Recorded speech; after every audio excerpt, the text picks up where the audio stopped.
Bom dia, irmãos. Bom dia. Nós vamos ter a nossa palavra agora, como temos feito nesses últimos tempos. Cada domingo nós estamos pregando sobre um livro da Bíblia. E hoje nós vamos falar sobre o livro de Juízes. Não é um livro muito badalado, mas ele tem dois personagens muito conhecidos. Eu não vou falar sobre eles hoje, mas quando fala de Juízes, nós sabemos de Gideão e de um outro que é bem mais conhecido, que é o nosso amigo Sansão.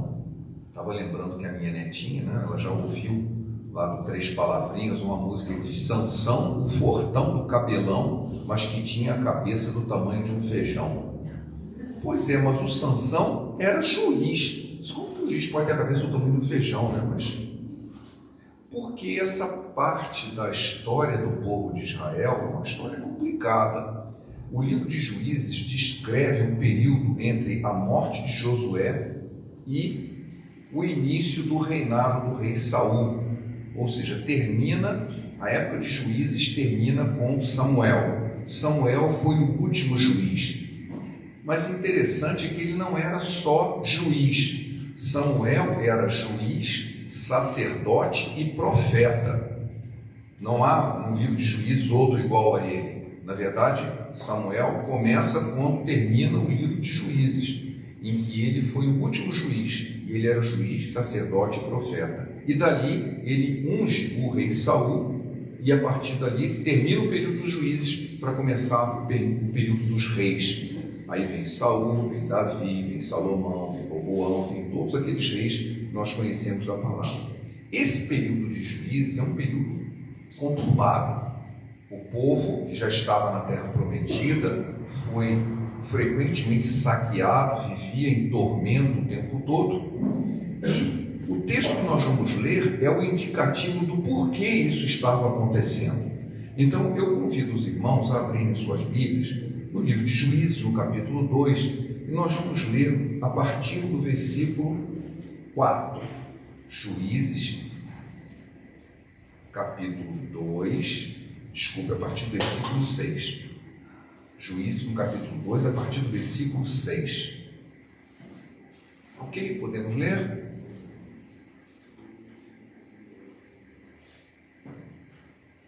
Então vamos lá. Diz-nos assim a palavra de Deus: Havendo Josué despedido o povo, foram-se os filhos de Israel, cada um à sua herança, para possuírem a terra. Serviu o povo ao Senhor todos os dias de Josué e todos os dias dos anciãos que ainda sobreviveram por muito tempo depois de Josué, e que viram todas as grandes obras feitas pelo Senhor a Israel. Faleceu Josué, filho de Num, servo do Senhor, com a idade de 110 anos, e sepultaram-no no limite de sua herança em Timnat-Heres, na região montanhosa de Efraim, ao norte do monte Gaás. Foi também congregada a seus pais toda aquela geração, e outra geração após ele se levantou, que não conhecia o Senhor, nem tampouco as obras que fizera a Israel. Então fizeram os filhos de Israel o que era mal perante o Senhor, pois serviram os Baalins, deixaram o Senhor, Deus de seus pais, que os tirara da terra do Egito, e foram-se após outros deuses, dentre os deuses das gentes que haviam ao redor deles, e os adoraram, e provocaram o Senhor à ira. Porquanto deixaram o Senhor e serviram a Baal e a Astarote, pelo que a ira do Senhor se acendeu contra Israel, e os deu na mão dos espoliadores, que os pilharam, e os entregou na mão de seus inimigos ao redor, e não mais puderam resistir a eles. O Senhor abençoe essa palavra ao nosso coração. É uma situação complicada, e o motivo é que levantou-se uma geração que não conhecia o Senhor. Pai, abençoa essa pequena meditação na Tua palavra, que o Teu Espírito fale ao nosso coração e que nós possamos entender a realidade que ela transmite, a realidade em que vivemos, os desafios que temos diante de nós e diante de Ti. Abençoa-nos, ó Pai, para que compreendamos o Teu querer nesse momento. Em nome de Jesus que o fazemos. Amém.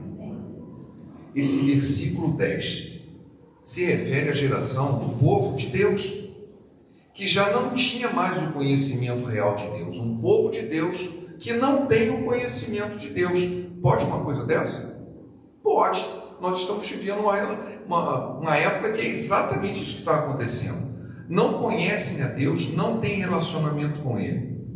Eu já preguei várias vezes sobre esse assunto, e das vezes que eu preguei anteriormente, eu sempre foquei o fato de que se referiam aos pais que não transmitiram a seus filhos a realidade do conhecimento de Deus, do relacionamento com Deus. Isso é verdade, é verdade. Isso está em Deuteronômio, no capítulo 6, dos versículos 4 e 7, uma orientação para nós. Deuteronômio 6, começando no versículo 4, diz o seguinte: ouve, Israel, o Senhor nosso Deus é o único Deus.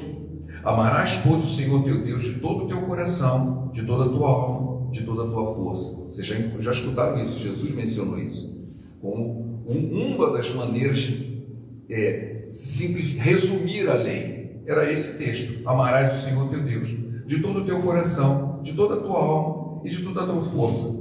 Essas palavras que hoje te ordeno estarão no teu coração. Tu as inculcarás a teus filhos, e delas falarás assentado em tua casa, andando pelo caminho, ao deitar-se e ao levantar-se. Também as atarás como sinal na tua mão, e te serão por frontal entre os teus olhos, e as escreverás nos umbrais da tua casa, nas tuas portas. Há uma orientação clara aqui, que nós devíamos ensinar aos nossos filhos a palavra do Senhor. Não apenas amar o Senhor, mas ensinar aos nossos filhos a amar também. E o texto de Juízes que nós lemos, ele mostra claramente que o povo, por não conhecer o Senhor, se desviou, deixou de fazer o que era reto, não andava nos caminhos do Senhor, quebraram a sua aliança e sofreram as consequências. Começaram a vir os inimigos, destruíram a terra que era prometida, não tinha mais promessa nenhuma, era uma bagunça total, uma guerra o tempo todo, eram saqueados, espoliados, escravizados, mortos em guerra. Por quê? Porque eles haviam se desviado do Senhor ao Senhor que eles já não conheciam mais. Hoje nós estamos vivendo algo parecido. Eu recebi um vídeo, até comentei hoje na escola dominical, um vídeo que veio no grupo de homens, se eu não me engano, não me lembro se foi o irmão Joaquim que publicou, a respeito da apostasia que nós estamos vivendo. Um vídeo terrível, mostra cenas de, eu não vou nem chamar de igrejas, de ajuntamentos, sobre líderes, não vou chamá-los de pastores, porque pastores não são, a menos daqueles que pastoreiam-se a si mesmos, fazendo atitudes verdadeiramente escandalosas. Aquilo não é adoração a Deus, e por isso nós estamos vivendo um tempo da apostasia. Esse tempo foi profetizado na Bíblia, lá em 2 Tessalonicenses, no capítulo 2, versículo 3, que diz: ninguém, o apóstolo Paulo falando aos Tessalonicenses, ninguém, de nenhum modo vos engane, pois isso não acontecerá sem que primeiro venha a apostasia, e seja revelado o homem da iniquidade, o filho da perdição. A apostasia é o prenúncio da chegada do anticristo. Nós estamos vivendo esse tempo. O que é apostasia? As pessoas não querem mais crer em Jesus? Não. Está se referindo a uma multidão de gente que diz que é cristão e é um cristianismo transgênico. É uma mutação do cristianismo. Não é o verdadeiro cristianismo. Trata-se de uma vida mundana, travestida de cristianismo. Mas não é cristianismo, é um cristianismo transgênico. Os pais que são comprometidos com o Senhor, eles se preocupam com a vida espiritual dos filhos. Mas essa multidão de pessoas que se dizem cristãos, frequentam a igreja, mas no entanto a sua própria vida nega isso. Como diz em Tito, o apóstolo Paulo falando na carta a Tito, capítulo 1, versículo 16, no tocante a Deus, professam conhecê-lo, entretanto, o negam por suas obras, e por isso são abomináveis, desobedientes e reprovados para toda boa obra. Dizem que creem em Deus, conhecem a Deus, mas a sua obra, a sua vida, nega o que eles falam, que essas pessoas não conhecem a Deus. Dizem que conhecem a Deus, mas não conhecem. E, portanto, não podem transmitir aquilo que não conhecem. Eu não posso ensinar aquilo que eu não sei. Como disse Jesus, um cego não pode guiar outro cego, senão ambos caem no barranco. Toda essa gente constitui exatamente uma geração que não conhece o Senhor. Eu não estou falando dos incrédulos, daqueles que não professam fé em Jesus. Esses são incrédulos, não creem. Eu estou falando de uma geração que diz que crê e não conhece o Senhor. E é uma multidão muito, muito grande. O que nós vamos fazer a esse respeito? Essa é uma questão. Há uma geração que não conhece o Senhor. Vamos esperar as consequências, como aconteceu no livro de Juízes? O que nós devemos fazer? Primeiramente, nós devemos urgentemente voltar à palavra de Deus. Uma das coisas muito claras desses ministérios apóstatas que nós vemos por aí é que eles nunca tiveram, ou então cancelaram o estudo sistemático da palavra de Deus. Não tem escola dominical lá, ou qualquer estudo mais sério da palavra. Tem aquilo que os líderes querem que as pessoas entendam, seus chavões, suas técnicas de mercado, de marketing para forjar um pensamento único.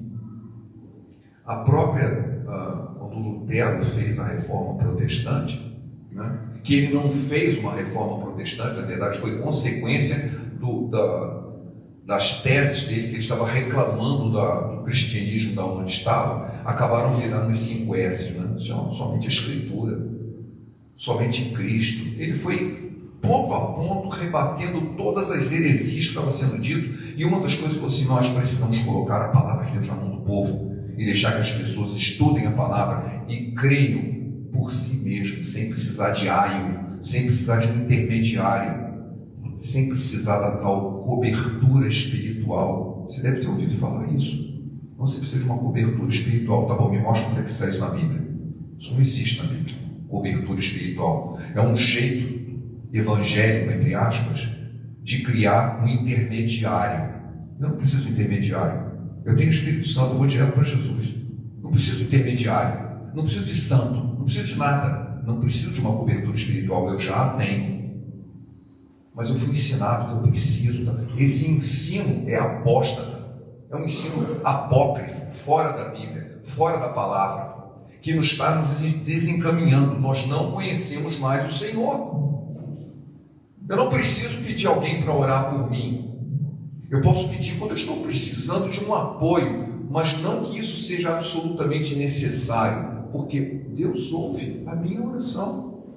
A minha oração, por mais pecador que eu seja. Pelo contrário, a palavra diz: a um coração contrito o Senhor não despreza. Busque o Senhor. Busque o Senhor. Precisa de quem ore junto com você? Amém. Mas não por você. Junto com você. Não no seu lugar. Ele não vai te substituir. Ninguém pode me substituir. Alguém já fez isso. Jesus fez isso. Ele me substituiu. E por isso me deu acesso a Deus direto. Eu não preciso de intermediários. Eu não preciso de uma falsa palavra, uma palavra transgênica. Os ministérios apóstolos desviaram a palavra. Vivem em função de cultos emotivos, com frases de efeito, verdadeiros shows. O vídeo que eu mencionei aí da apostasia são verdadeiros shows, são performances, são muito entretenimento, nenhuma adoração. Tem muito entretenimento, pessoas gritando, alguns pula mais, tira o pé do chão. Assim, aquilo é uma verdadeira adoração? Ou é entretenimento? Ou é performance? Ou é show? Eu gostaria de ler um texto que me fala muito ao coração sobre isso, que está em Isaías, principalmente no versículo 11, mas para ter o contexto eu quero ler a partir do versículo 6. Buscai o Senhor enquanto se pode achar. Invocai-o enquanto está perto. Deixai o perverso o seu caminho, o iníquo os seus pensamentos. Converta-se ao Senhor, que se compadecerá dele. E volte-se para o nosso Deus, porque é rico em perdoar. Porque os meus pensamentos não são os vossos pensamentos, nem os meus caminhos são nem os vossos caminhos, os meus caminhos, diz o Senhor. Porque assim como os céus são mais altos do que a terra, assim são os meus caminhos mais altos que os vossos caminhos, e os meus pensamentos mais altos que os vossos pensamentos. Porque assim como descem a chuva e a neve dos céus, e para lá não tornam, sem que primeiro reguem a terra e a fecundem, e a façam brotar, para dar semente ao semeador e pão ao que come. Versículo 11. Assim será a palavra que sair da minha boca.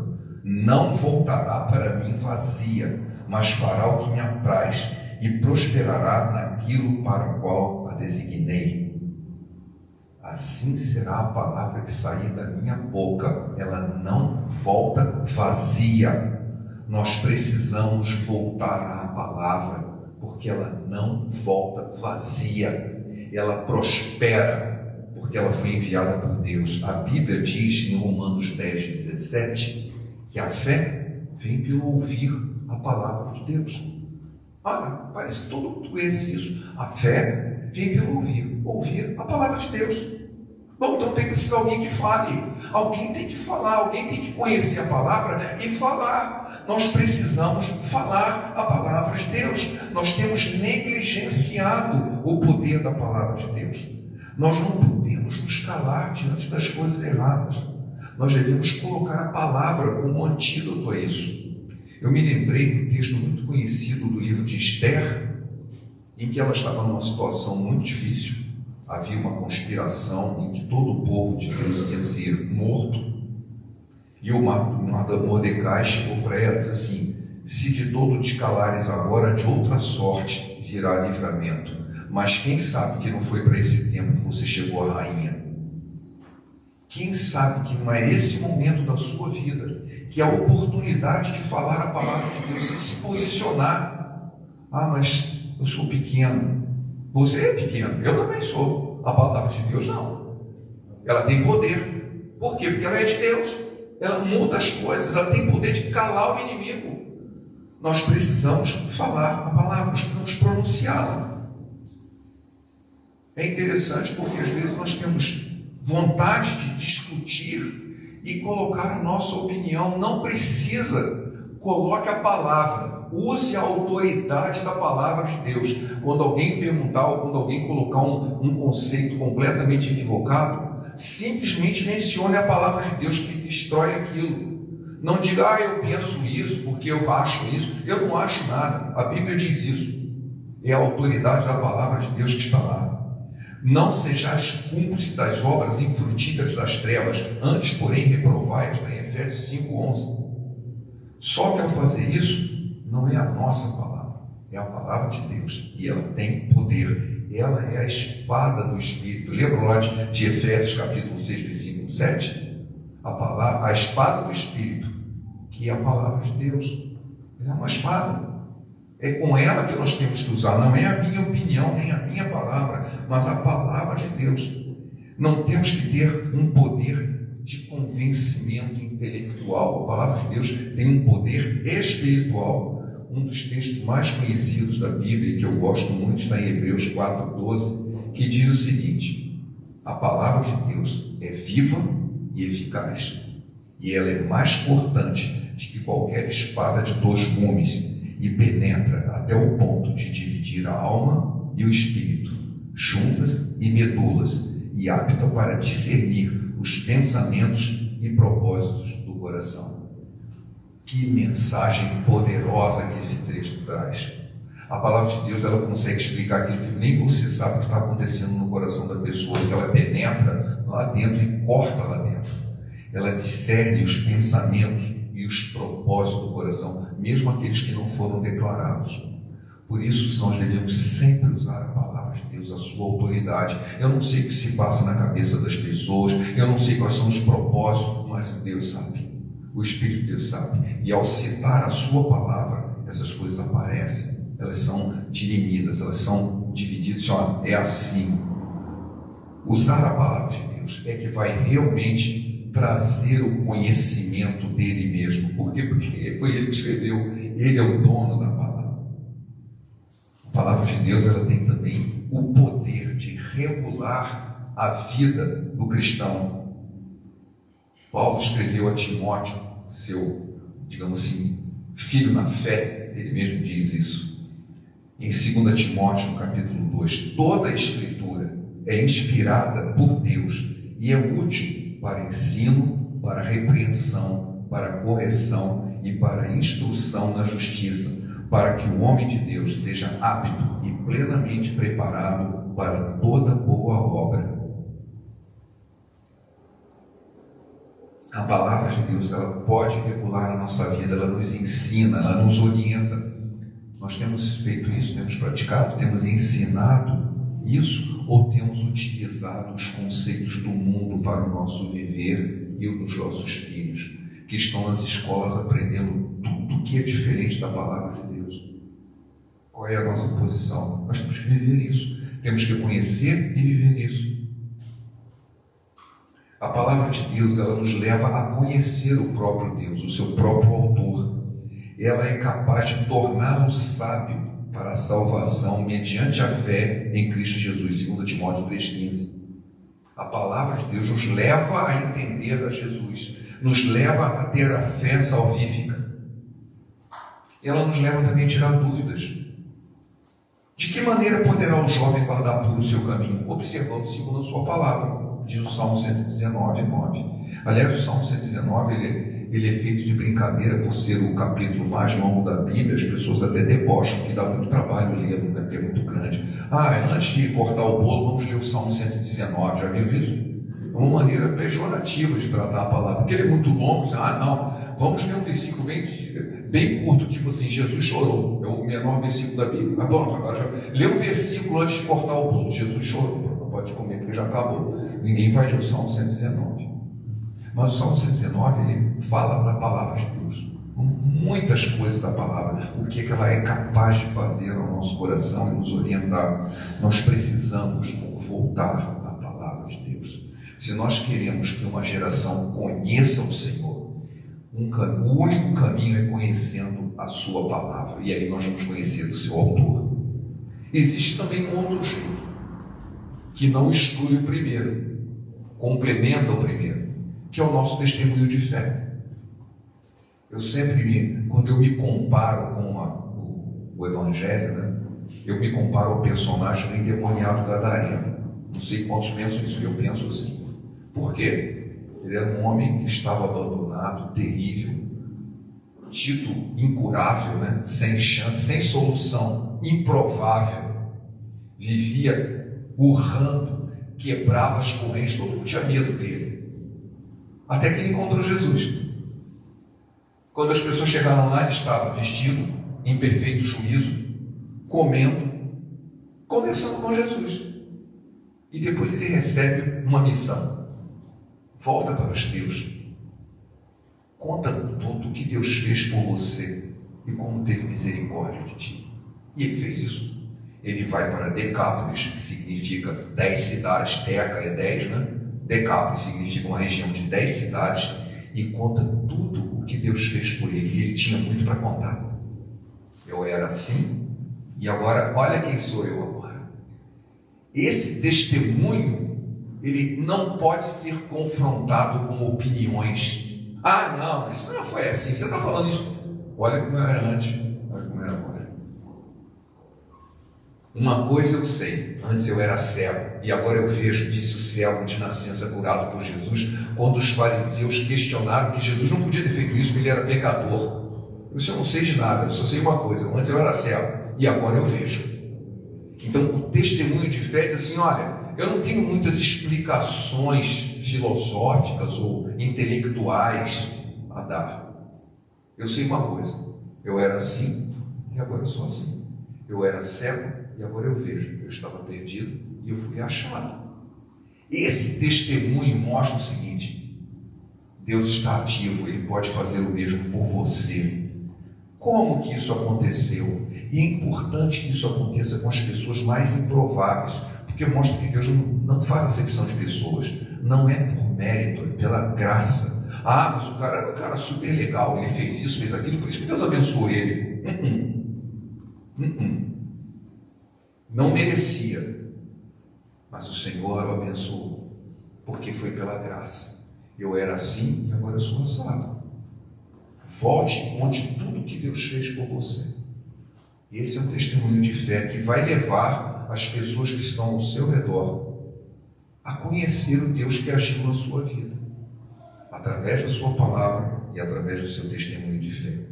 A passagem que nós lemos no início, uma geração que não conhece o Senhor, ela nos desafia a considerar como podemos ser exemplos e guias para aqueles que virão depois de nós, que estão ao nosso redor e aos que virão depois de nós.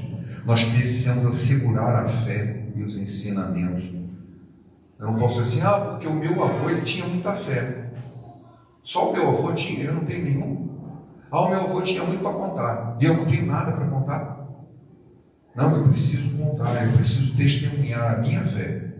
E os ensinamentos de Deus continuem a ser parte fundamental da minha vida e das próximas e das futuras gerações. É muito triste ver esses falsos apóstatas líderes dizendo assim, não, a palavra de Deus ela precisa ser reescrita. Ela foi escrita por um tempo passado, ela não vale mais hoje. É um engano ridículo, um engano demoníaco. A palavra de Deus tem alcance universal. Jesus é o mesmo ontem, hoje e o será eternamente. A palavra dele foi escrita no passado, sim. Foi escrita por um povo diferente de nós, sim. Mas traz princípios que continuam sendo válidos até hoje. E o que eu preciso é estudá-la, é compreendê-la e não reescrevê-la. Eu não concordo com isso, então apaga isso aqui. Pega um branquinho e apaga da Bíblia esse texto aqui, porque isso não faz sentido hoje. Não faz sentido porque você está vivendo em pecado, está em rebelião, você esqueceu Deus. Mas o princípio continua válido. Se o texto bíblico foi escrito por um determinado povo numa determinada época, seus princípios valem agora. O que eu preciso é aprender, é estudar. É pecado ir no cinema? Não tinha cinema naquela época. Então essa resposta você não vai encontrar na palavra, mas estudando a palavra você vai encontrar os princípios que vai dizer se você deve ou não fazer tal coisa. Os princípios estão lá, eles continuam válidos. Eu preciso estudar a palavra, compreender como aquelas pessoas que receberam a palavra compreenderam. O que ele quis dizer com isso? E eu preciso entender. Mais do que nunca, nós estamos diante de uma grande batalha espiritual. O tempo da apostasia chegou, está atacando a igreja. Porque a apostasia não é para o mundo incrédulo, é para a igreja. A apostasia está tentando solapar tudo da igreja. Há um texto em 2 Tessalonicenses que o filho da iniquidade, o mistério da iniquidade, ele ainda não estava operando porque havia um poder, uma autoridade que estava segurando. E essa autoridade é o Espírito Santo que está na igreja. O dia que ela for retirada, a iniquidade vai dominar e o anticristo vai aparecer. É o prenúncio da volta do Senhor. Nós estamos diante de uma grande batalha espiritual. E somente aqueles que têm intimidade com o Senhor é que poderão não apenas sobreviver a esse tempo, mas serem os propagadores para a próxima geração. A intimidade do Senhor é para os que o temem, aos quais Ele dará a conhecer a sua aliança. Salmo 26, 25, 14. Eu gostaria de terminar essa mensagem, irmãos. Eu poderia até ler o texto, mas eu prefiro falá-lo de cor, porque é um texto tão poderoso que todo crente quer saber. 2 Crônicas 7,14. Todo mundo sabe qual é?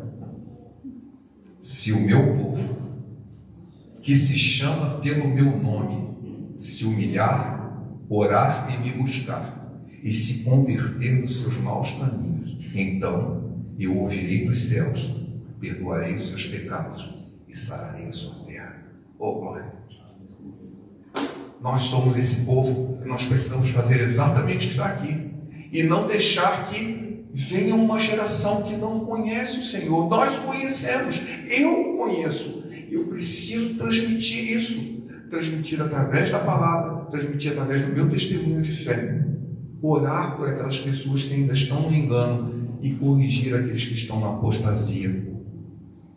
Conheçamos o Senhor e esforcemos por conhecê-lo, disse o profeta Oséias, capítulo 6, versículo 3. O Senhor nos abençoe para isso, amém? Pai, obrigado pela tua palavra. Fortaleça no Senhor, que possamos ser aqueles que vão anunciar quem é o Senhor e que não haja entre nós uma geração que não te conhece, mas que, pelo contrário, te conheçamos com intimidade. Te pedimos isso no nome de Jesus. Amém.